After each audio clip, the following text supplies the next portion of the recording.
Modi cabinet ने 2021 की मर्दमशुमारी और नेशनल पॉपुलेशन रजिस्टर को अपडेट करने को मंजूरी दे दी है। आपको बता दें कि एनपीआर के तहत पूरे मुल्क के शहरियों का डेटाबेस तैयार किया जाएगा।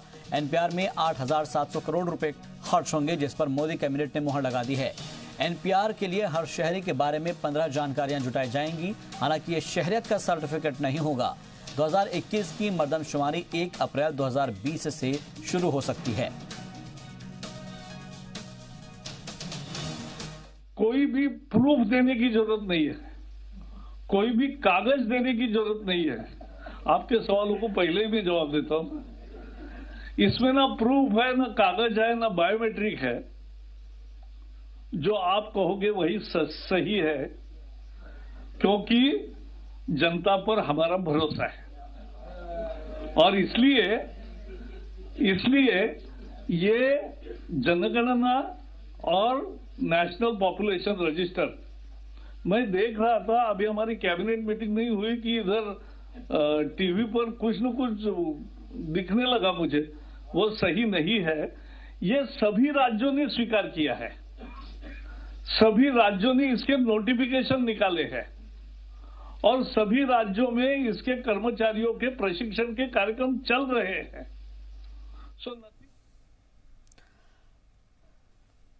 तो नागरिकता कानून के बाद अपोजिशन अब एनपीआर पर भी अपोजिशन सरकार के खिलाफ मोर्चा खोल रही है, जहां पर एक तरफ ओवैसी ने एनआरसी का एनपीआर से काम शुरू होने का दावा किया है, तो वहीं वृंदा करात ने एनपीआर का नोटिफिकेशन वापस ले जाने की मांग की है। का काम शुरू हो चुका है एनपीआर से। एनपीआर जो आइंदा साल अप्रैल 2020 में शुरू होगी, वो एनआरसी का हिस्सा है।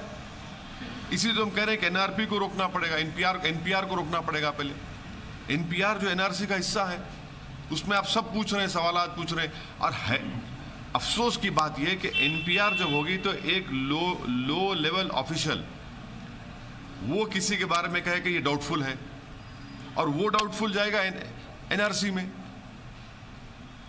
मैं इतनी बातें कर रहा हूं, इसका जवाब क्यों नहीं थी सरकार? 11 प्रदेश की सरकारों ने स्पष्ट शब्दों में कहा वो एनआरसी और एनपीआर कतई लागू नहीं करेंगे। तो एक फेडरल देश में सेंट्रल गवर्नमेंट को ये वापस लेना चाहिए जो उनका नोटिफिकेशन है। इसकी बजाय वो सरासर मिथ्या बोल रहे हैं, झूठ बोल रहे हैं, और विरोध तो बढ़ेगा। राहुल गांधी और प्रियंका गांधी तशद्दुद में मारे गए लोगों से मुलाकात करने जा रहे थे कि इसी बीच उत्तर प्रदेश पुलिस ने दोनों को मेरठ जाने से रोक दिया। पुलिस ने नज़्म नस्क बनाए रखने के मद्देनजर दोनों को मेहलुकीन के घरों पर जाने की इजाजत नहीं दी है। प्रियंका राहुल का काफिला जब मेरठ के पास था तो उसी दरमियान पुलिस ने उन्हें रोक लिया। पुलिस को एक बार फिर से माहौल बिगड़ने का खदशा था और ऐसे में यूपी पुलिस ने एहतियातन कदम उठाया। मेरठ में भी दफा 144 लगी हुई है। रोका जा रहा है, वापस जा रहे हैं सर। क्यों रोका जा रहा है, क्यों वापस जा रहे हैं? आप पुलिस से पूछिए भैया। सर क्या ये आप लोगों को जनता से दूर करने की कवायद नहीं है? वो यहाँ की पुलिस से धन्यवाद। मगरबी बंगाल की वजीर आला ममता बनर्जी की क़यादत में कोलकाता में शहरियत तरमीमी कानून और एनआरसी के खिलाफ एहतजाजी मार्च निकाला गया, जहां इस दौरान ममता बनर्जी ने अमित शाह का नाम लेते हुए कहा कि वजीर दाखिला कह रहे हैं कि एनआरसी पूरे मुल्क में नाफिज होगा, लेकिन वजीर आजम कह रहे हैं कि ऐसी कोई तजवीज़ ही नहीं है। अब कौन सच बोल रहा है? रैली में ममता बनर्जी ने आगे कहा कि सीएए और एनआरसी के खिलाफ लड़ाई मुल्क के लिए लड़ाई है और बीजेपी हिंदुस्तान को तोड़ना चाहती है। लोगों ने मरकज को जवाब देना शुरू कर दिया है और झारखंड चुनाव के नतीजे इसकी मिसाल है।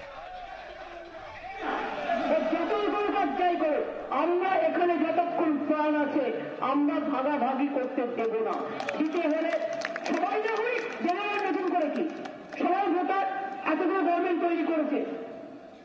हम सब नागरिक है, हर इंसान सिटीजन है एक कंट्री का। हर रोज एक ही बात बताने का जरूरत क्या है? बीजेपी का मर्जी में देश नहीं चलेगा, और बीजेपी का मर्जी में देश से किसी को भी मर्जी भगा दो, ये भी नहीं चल सकता है। बीजेपी क्या वापस लो, एनआरसी वापस दो, और आप भी वापस दो, आप भी वापस दो, बहुत आपने कर लिया। सीएए और एनआरसी की मुखालफत में आज दिल्ली के जामिया मिलिया इस्लामिया के तलबा और वी द पीपल के बैनर तले मंडी हाउस से जंतर मंतर मार्ग तक उन्होंने मार्च निकाला। जामिया कोऑर्डिनेशन कमेटी ने आज दूसरी तंजीमों को भी मुजाहिरे में हिस्सा लेने के लिए दावत दी और CAA और NRC की मुखालफत में दिल्ली के मंडी हाउस पर तलबा इकट्ठा हुए और दीगर तंजीमों के लोग भी पहुंचे। हालांकि इस बार दिल्ली पुलिस भी पहले से ही मुस्तैद नजर आई। मंडी हाउस और इसके आसपास के इलाकों में सख्त सिक्योरिटी के इंतजाम देखने को मिले। तशद्दुद फैलाने वालों से सख्ती से निपटने की हिदायत भी दी गई। आज 9वें दिन भी जामिया में धरना जारी है और पीर को सैकड़ों लोग जामिया के बाहर सड़क पर CAA और NRC की मुखालफत में एहतजाज करते नजर आए। जामिया के आसपास के स्कूल के बच्चे भी धरने में शामिल हुए। हमें NRC से, हमें CAA से ही आपत्ति है। वो नहीं होना चाहिए, वो हमारे संविधान के खिलाफ। NRC तो अभी है ही नहीं। उसकी बात तो हो रही है ना, आज वो नहीं है, पर आने वाले तूफान को हम पहले रोक सकते। CAA आज है, NRC भी आ जाएगा। वो हमारे होम मिनिस्टर साहब ने कहा था और ये सीधी सी बात है। हमने 2 लाइन में बात खत्म कर दिया, हम इस एक्ट से आपत्ति। दिल्ली के मंडी हाउस से जंतर मंतर तक ये रैली निकाली जा रही है। CAA और NRC की मुखालफत करते हुए बड़ी तादाद में लोग यहाँ पर जुटे हैं और वो नारेबाजी यहाँ पर सरकार के खिलाफ कर रहे हैं, CAA के खिलाफ कर रहे हैं और सरकार से डिमांड कर रहे हैं कि वो इस कानून को, अमेंडमेंट को वापस ले और NRC लागू ना करे। इसके साथ साथ आप देख रहे हैं कि जो हमारे देश के नायक रहे हैं, चाहे बाबा भीमराव अंबेडकर की बात की जाए, महात्मा गांधी, मौलाना आजाद, भगत सिंह, तमाम जो ऐसे नेता जिनकी आजादी के दौरान बड़ी कुर्बानियां रही हैं, उनके पोस्टर यहाँ पर लेकर आए हुए हैं। तमाम जो मुजाहरा करने वाले लोग हैं, इन्हीं से बातचीत करने की कोशिश करते हैं। अब ये कहाँ से आप आए हैं? मैं जामा मस्जिद से। अच्छा, ये बताएं मुझे, क्या ये जो राष्ट्रीय, क्योंकि प्रतीक जो नेता है हमारे, नायक है, उनके पोस्टर लाने का मैसेज क्या है? क्या मैसेज देने की कोशिश है? देखिए, ये एक लंबी चेन है। ये इतना सिंपल नहीं है कि आप प्रोटेस्टर्स में से किसी एक का कंधा पकड़ें और अचानक पूछें और वो आपको जवाब दे दे। आप अगर गूगल करेंगे, यूट्यूब पे जाएंगे, बीजेपी के कई नेताओं की ऐसी स्टेटमेंट्स अभी भी ऑन रिकॉर्ड हैं। आप राजेश्वर सिंह की यूट्यूब पे स्टेटमेंट रिकॉर्ड करें, दिसंबर 31, 2021 हिंदुस्तान में मुसलमानों और क्रिश्चियंस के लिए आखिरी दिन होगा। फिर आप गूगल करें और देखें क्या उन्हें कोई सजा मिली इतनी बड़ी स्टेटमेंट के लिए जो संविधान के खिलाफ है। आप स्वामी अग्निवेश की स्टेटमेंट देखें, 2024 हिंदुस्तान का आखिरी इलेक्शन होगा। क्या ये स्टेटमेंट संविधान के खिलाफ नहीं है? आप गूगल करें और देखें उनके खिलाफ क्या एक्शन लिया गया। आप उन लोगों के खिलाफ एक्शन ले लें जो संविधान को खत्म करने की बात कर रहे हैं, हम लोग घर पे बैठ जाएंगे। लेकिन ये इतना सिंपल नहीं है कि आप पलट के मुझे बताइए कि जो वजीर आजम की जो रैली रही है रामलीला मैदान में, उन्होंने जो NRC को लेकर बातें कही, उस पर कितना यकीन आप लोग रखते हैं? देखिए, किसी चीज पे यकीन करने के लिए आपको एक क्रेडिबिलिटी बनानी होती है। उनकी वही स्टेटमेंट्स, पिछले एक हफ्ते की स्टेटमेंट्स जो अमित शाह की हैं, उनके ही अगेंस्ट जा रही हैं। और फिर जो मैंने अभी 2-4 एग्जांपल्स दिए, आप उनको सजा दे दो ना। अगर आप संविधान का इतना ख्याल रखते हो, आप उनको सजा दे दो, हम घर पे बैठ जाएंगे। हम इसलिए आप पे यकीन नहीं कर रहे कि जो यहाँ पे लॉ ब्रेक करने की, संविधान तोड़ने की बात कर रहे हैं, आप उसको और प्रमोट करे जा रहे हो अपनी पार्टी में। तो ये तमाम जो लोग हैं वो यहाँ पर पहुंचे हुए हैं और प्रोटेस्ट ये लोग कर रहे हैं एक तरीके से, और ये कोशिश एक दी जा रही, क्योंकि हमने देखा है कि मुल्क के मुख्तलिफ हिस्सों में लगातार प्रोटेस्ट पिछले कई दिनों से चल रहे हैं। दिल्ली में भी लगातार ये सिलसिला जारी है। कैमरामैन गौतम के साथ जी मीडिया के लिए दिल्ली से महेश रेसा। CAA और NRC की मुखालफत में गुज़िश्ता जुमे को यूपी समेत कई सूबों में मुजाहरे हुए। यूपी के मुजफ्फरनगर में तशद्दुद करने वाले लोगों पर कार्रवाई करने का दावा किया गया है, लेकिन शहर के कुछ मुस्लिम कुनबों ने पुलिस पर घरों में घुसकर सामान तोड़ने और ख्वातीन के साथ ज्यादती करने का इल्जाम लगाया है। देखिए हमारी खास रिपोर्ट। शादी थी भाई, ये ताले टूटे पड़े, ये तोड़ रखे, कहीं से काट रखे, और ये तो कहीं। रुकैया बदहवास सी हो जाती है अगर उससे कोई ये सवाल करता है कि उसके माथे पर चोट कैसे लगी। रुकैया की 4 फरवरी को शादी है। उसकी शादी का हर साजो सामान तैयार था, लेकिन गुज़िश्ता जुमे कुछ ऐसा हुआ जो आपको भी झकझोर देगा। दरअसल रुकैया का इल्जाम है कि जुमे की रात पुलिस उसके घर में घुसी और घर का सारा सामान तोड़ दिया।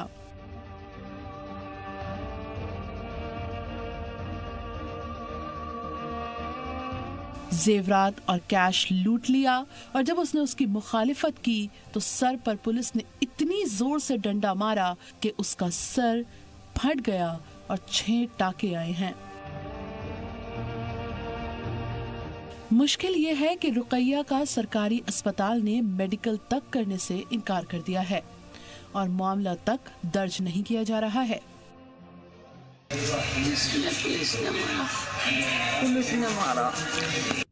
रुकैया की तरह ही मुजफ्फरनगर में ऐसे दर्जनों अक़लियती कुनबे हैं जो पुलिस पर घर में आकर तोड़फोड़ करने और ख्वातीन के साथ बदसलूकी और ज्यादती करने का इल्जाम लगा रहे हैं। जसवंतपुरी इलाके की पेड़ वाली गली में भी तस्वीर दिल दहला देने वाली हैं। यहाँ भी घरों में शदीद तोड़फोड़ हुई और इल्जाम पुलिस पर ही है। जुमे के रोज मुजफ्फरनगर में बड़े पैमाने पर एहतजाज हुए थे जिसमें तशद्दुद भी हुआ था। वो मुस्लिम कुनबों के घरों में घुसी और सब कुछ तहस नहस कर दिया। पुलिस पर ज्यादातर इल्जाम खालापार, जसवंतपुरी और सरवट इलाके में तोड़फोड़ के लगे हैं। जी लोग तो बहुत ज़्यादा थे, कुछ लोग शादी वर्दी में भी थे और क्या नाम वर्दी वाले भी थे।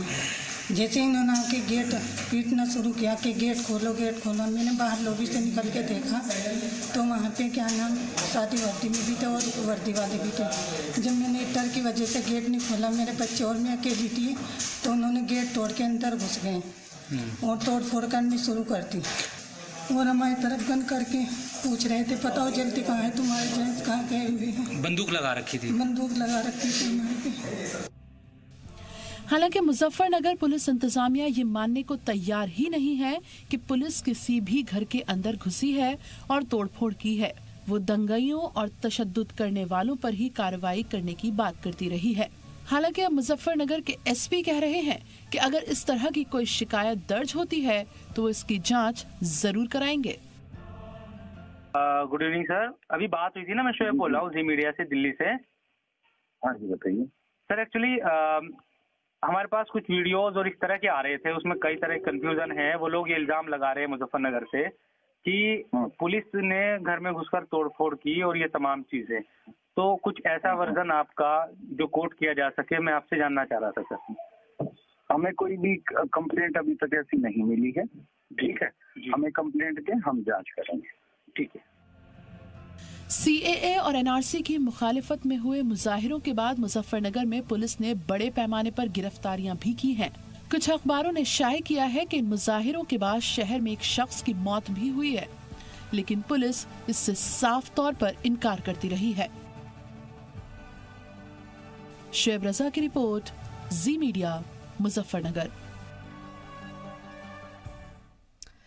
नए शहरियत कानून के खिलाफ जामिया मिलिया से शुरू हुई मुखालफत की आवाज़ें मुल्क भर के इदारों से उठने लगी हैं। मुखालफत के अंदेशे से आज पुडुचेरी यूनिवर्सिटी में एक तालिबा को दाखिल नहीं होने दिया तो जाधवपुर यूनिवर्सिटी में कॉन्वोकेशन में शामिल होने पहुंचे गवर्नर जगदीप धनखड़ को ब्लैक परचम दिखाए गए। रिपोर्ट देखिए।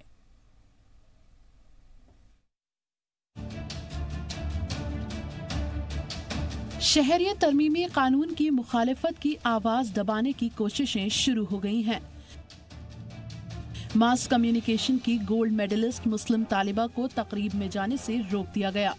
मुतासरा का इल्जाम है कि उसने शहरियत कानून के खिलाफ आवाज उठाई थी, इसलिए इंतजामिया ने ये कदम उठाया है। सदर जमहूरिया की मौजूदगी में हुई इस कार्रवाई से नाराज तालिबा ने एजाज लेने से इनकार कर दिया। हालांकि तकरीब में बच्चियों की कोशिशों की जमकर तारीफ की गई। I had the privilege to award gold medal to only 10 students, and as we all have noticed, out of 10 there were 9 girls. When they asked me to come on stage to receive my gold medal, I rejected. I didn't want the gold medal because right now what is happening in India is far worse, and this is a solidarity with all the students, all the people who are fighting against NRC and who's fighting against fascism, who's fighting against police brutality in a very peaceful way. And this is a message for from all the educated youth who are well educated, that they will not stand with injustice anywhere, and they will continue protesting against NRC and CAA. शहरियत कानून को आइन मुखालिफ बताते हुए रूबिहा ने जहां इसे आवाज दबाने की कोशिश बताया, वहीं कुछ ऐसा ही नजारा आज कोलकाता के जाधवपुर यूनिवर्सिटी का रहा। मुस्लिम तंजीमें और अपोजिशन जमातों के साथ साथ एनडीए की कुछ मुआविन जमातें इस कानून की मुखालिफत कर रही हैं, तो बीजेपी तंजीमें इसकी हिमायत में मार्च निकालने में लगी हुई हैं। कांग्रेस लीडर राहुल गांधी ने ट्वीट कर मुजाहिरों को कामयाब करने के लिए तलबा नौजवानों का शुक्रिया अदा किया, तो बीजेपी के कारगुजार सदर जेपी नड्डा कल एनआरसी की हिमायत में हुए मार्च में शामिल हुए। ब्यूरो रिपोर्ट, जी मीडिया। झारखंड इंतखाबात के नतीजे आ गए हैं और इसको लेकर बिहार की सियासत का पारा भी चढ़ गया है। झारखंड में जेडीयू की हार पर बीजेपी ने बड़ा बयान दिया है। बीजेपी तर्जुमान अजीत चौधरी ने कहा है कि झारखंड में जेडीयू को बुरी तरह से शिकस्त मिली है। जेडीयू को ये समझ जाना चाहिए कि बिहार में बीजेपी की वजह से जेडीयू को जीत मिलती है। नीतीश कुमार को बड़ा चेहरा बनाने में बीजेपी का ही रोल है। उधर आरजेडी ने भी जेडीयू को निशाने पर लिया है। सुबोध राय ने कहा है कि नीतीश कुमार खुशफहमी में जीने वाले लीडर हैं। उन्होंने कहा कि बिहार में जेडीयू को जो जीत मिलती है वो कभी बीजेपी तो कभी आरजेडी की मदद से मिलती है। जेडीयू की बिहार में झारखंड जैसी ही हालत होगी। देखिए, मुझे लगता है कि जेडीयू को भी अपने अंदर झांक करके देखने की जरूरत है। बिहार के बाहर जेडीयू का कहीं कोई जनाधार नहीं है, ना ही कोई नेतृत्व है। यह ठीक बात है कि हर पार्टी यह प्रयास करती है कि उसका जनाधार दूसरे प्रदेश में भी फैले, लेकिन लगातार अगर जेडीयू समीक्षा करेगी अपने जहां जहां वो राज्यों में चुनाव लड़ी है, तो वो बिल्कुल ही परिणाम जो है बिल्कुल उल्टा दिखता है और कहीं कोई नेतृत्व नहीं दिखता। अगर जहां कहीं भी अगर एक आध लोग जीत कर आए हैं तो अपने व्यक्तिगत छवि की वजह से जीत कर आए हैं, उसमें जेडीयू का कहीं कोई रोल नहीं है। और मैं कहूँगा कि बिहार के अंदर भी जो भारतीय जनता पार्टी के साथ रहने की वजह से आज एक बड़े चेहरे के रूप में नीतीश कुमार उभर कर आए हैं, जिसमें कि भारतीय जनता पार्टी का एक बहुत बड़ा योगदान है। देखिए, जेडीयू के बारे में क्या कहना है। इनके बड़बोले नेता लोग हैं, वो अपना मीडिया में बने रहने के लिए अपना देते रहते हैं बयान। पूरे देश में, पूरे वर्ल्ड में आप जाके विस्तार कर लीजिए ना, वर्ल्ड में जाके विस्तार कीजिए। बिहार में तो अकेले दम ही नहीं है चुनाव लड़ने का, और पूरे देश में ही जा रहे हैं चुनाव लड़ने। जमानत जब हो गया है, 1,000 वोट नहीं मिला है जेडीयू के जितने भी कैंडिडेट खड़ा हुए हैं, 1,000 वोट नहीं मिला है। तो पूरे देश में जा रहे हैं, झूठ मूठ का ही अपना कर रहे हैं। तो सुना आपने, यहाँ पर जेडीयू के ऊपर एक तरीके से तंज किया जा रहा है और कहा जा रहा है कि जो झारखंड इंतखाबात के नतीजे आए हैं उसके बाद में जो हालत जेडीयू की हुई है झारखंड में, अब यहाँ पर बिहार के भी इंतखाबात होने हैं और उससे पहले चाहे वो आरजेडी हो या बीजेपी, हर कोई ये कह रहा है कि जेडीयू को अपने गिरेबान में झांक कर देखना चाहिए, क्योंकि जनता दल यूनाइटेड जो कि नीतीश की पार्टी है उसको ये सबक लेना चाहिए कि आने वाले वक्त में जो अगर चुनाव में जाना है तो कम से कम इस बात का ख्याल जरूर रखना होगा कि आने वाले वक्त में कैसे तैयारियां करनी है।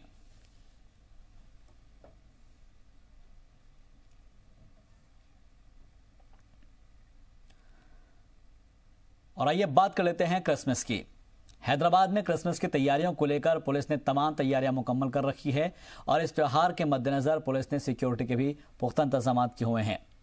इस सिलसिले में पुलिस ने रियासत के छोटे और बड़े अफसरान के साथ मीटिंग की और साथ ही लोगों के लिए पुलिस ने सिक्योरिटी एडवाइजरी भी जारी की है कि शराब पीकर गाड़ी ना चलाएं।